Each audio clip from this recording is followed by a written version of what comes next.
What's going on, ladies and gentlemen? Welcome back to another video here on Pig City Hockey. Now, the 2022 NHL Draft is commenced. It is over and done with. The picks are in. We talked about our first round reaction yesterday with McGrady, excuse me. I'm going to be having to practice that name in the mirror for at least a year, I feel like. I don't know why I'm having such a hard time with it. It is annoying, but at least Brad Lambert is a very easy name to say. But I'm happy with the first two picks. You can check out my live reaction to those picks being announced. I'll give you my quick kind of synopsis now, 24 hours after that has been made. I like the picks a lot more. The McGrody pick, I like it a lot more. I'm seeing all the posts about him. I'm getting to know him a little bit better based on the Jets, in their accounts and interviews he's done, and he seems like a really good guy, like a really good dude, and a guy that's just happy to be in the league, doesn't care about where he's going, and it even seems that he's just happy to be in Winnipeg. He wants to play for the Jets, it seems like, and I'm down for that. Anytime a guy comes in, especially in this draft class, it seems like there's a lot of attitude,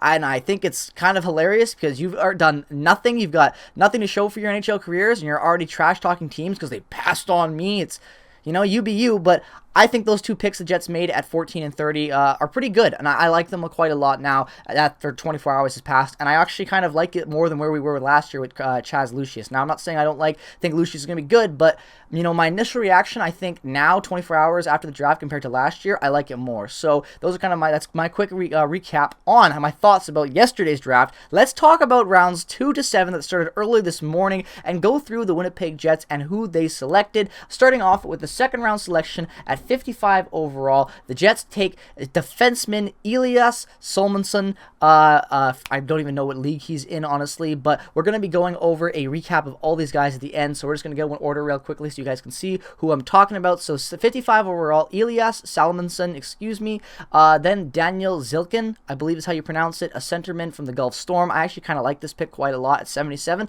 I think he could have some upside, and the Jets have had some third-round picks that have looked interesting in the past. Maybe he'll be another one that goes around that path.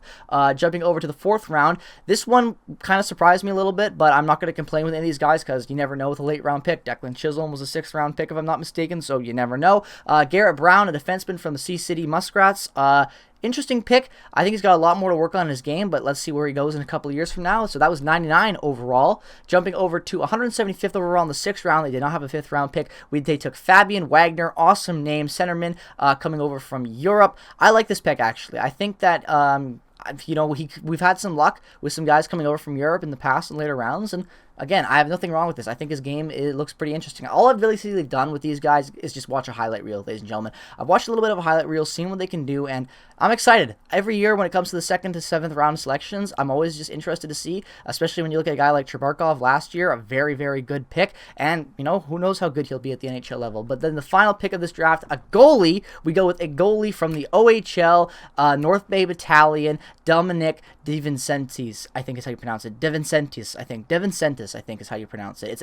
It might be Italian, I don't know, but again, another name I'm going to have to practice. Goddamn Jets always taking these guys with crazy names. Chaz Lucius last year, probably the coolest name in the draft, to getting this McGrody guy that I still gotta practice. I'm never gonna say that name right, and it's gonna drive me insane because I know how easy it is to say. I've said it right a couple times, but every time I initially say it now, it's always wrong. But nonetheless, let's jump into the actual breakdown of these selections. So scroll up a little bit. This was posted obviously on the Winnipeg Jets website via the NHL website. Let's go into it a little bit and talk about it. So right there is Rutger McGrody, our 14th overall selection we talked about yesterday, a really good forward who I'm really starting to like, and then obviously one of the highest upsides in talent. If he's able to actually work, he could be a bust or one of the best picks in the draft in Brad Lambert, and I like that we took a risk with him, and I think he's got a lot of potential. I can't wait to see him play on the Moose, and I really like that he's been playing in the Finnish men's league in Liga. I think that can really help his game. I know his point totals look low, but trust me, 18 years old playing with the top of that country, I think it can be good for his confidence and for his game. So let's jump in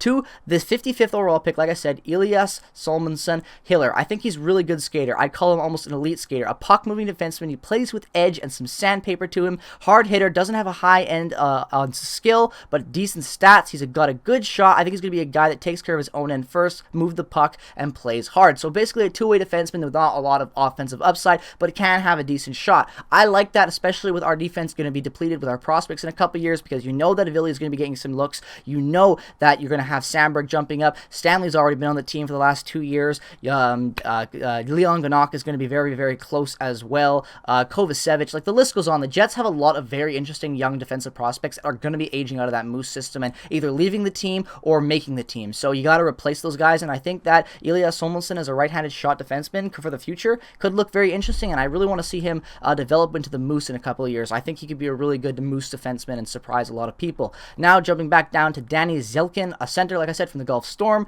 Hiller, a lot of viewings in Gulf. I've seen him play a bit. He's a big, strong kid. He's a good skater, has some upside and some skill. So basically, they just took a chance on this guy. They like what they saw, and, you know, basically not a lot much to say other than he's big and strong. He's a good skater, so maybe he'll look like an Adam Lowry type center, third to bottom six type guy, maybe even a David Gustafsson type player. But yeah, any type of time you're bringing in depth centerman, I think that can be a good move, and maybe that's exactly what Danny will turn into in his career at 77.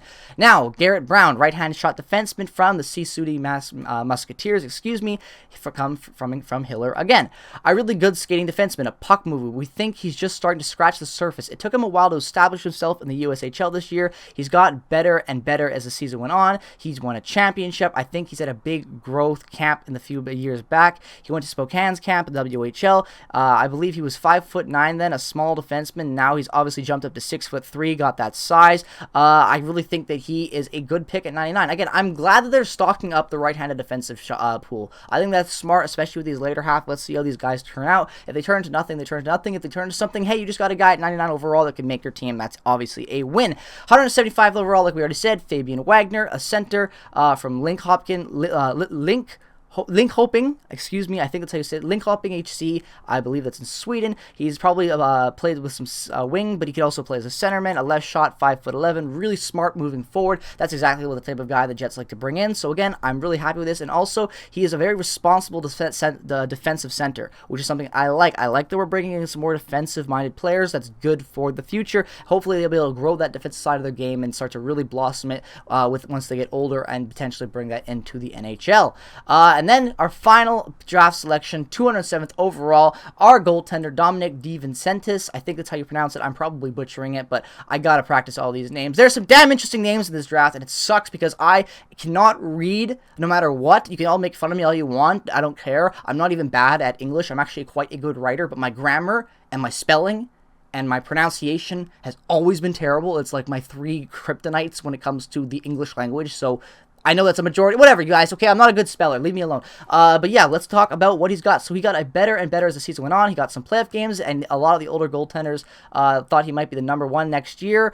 So yeah, a guy right now that's kind of, you know, a backup in the OHL who's going to be a long time away as goalies develop for a long time. But yeah, he could be interesting. You never know. If I'm not mistaken, I think the Birdman was like a 4th or 5th round pick. Hellebuck was a 5th round pick. So when it comes to late round selections for the Jets and goaltenders, we kind of have a good track record. So I'm okay with this one, definitely. But yeah, you know, not really much to say on this one, ladies and gentlemen. Like, this was a good draft by the Jets. I like all these picks, and the more and more I see highlights of them, learn about them, see other reports from them, I'm happy. Like, yeah, you know, there were some guys available that, you know, could have been good. Kimmel, I think would have been a really good selection at 14 too, but I'm liking all these picks more and more. Like, compared to last year, it took a lot more for me to, like, get into those player crops, and other than, you know, Treberkov and a couple other guys, but I like this draft a lot for the Jets. I think it's good for the future. I like almost everyone we took. Actually, no, screw that. I do like everybody that we took. So I've got really no complaints to this draft. I think Chevy did really well. I think the scouting and management really had a good idea of what the future is for the Jets and where they needed it most. They drafted on need and took the best players available in that spot based on need, not just wherever the best guys were available, obviously, in the draft. But you know what I'm trying to say. It's just good that the Jets drafted on need, in my opinion. Yeah, you always think best player available is what you want to go, but I think these guys have a lot of skill in their positions right now and are only getting better. Their draft reports have a lot of kind of, you know, these guys have a lot of skill now. They're going to be later round picks, but if they keep growing the game the way they are, these will be really good selections, and I'm excited to see where these guys' game is going to go in the next few years. So I'm going to be following them with a lot of interest, as I always do with Winnipeg Jets prospects. So let me know your thoughts down in the comment section below. Who is your favorite selection? Why? I'd love to hear your guys' thoughts on the 2022 draft down in the comment section below. Thank you so much for watching this video. Drop a like if you haven't already. Subscribe if you are new. Check out all the affiliated links down in the description below. Have a great rest of your day. Peace, love, and positivity as always from me to all you beautiful people out there watching in the world. Go Jets go, and I will see you guys in the next one.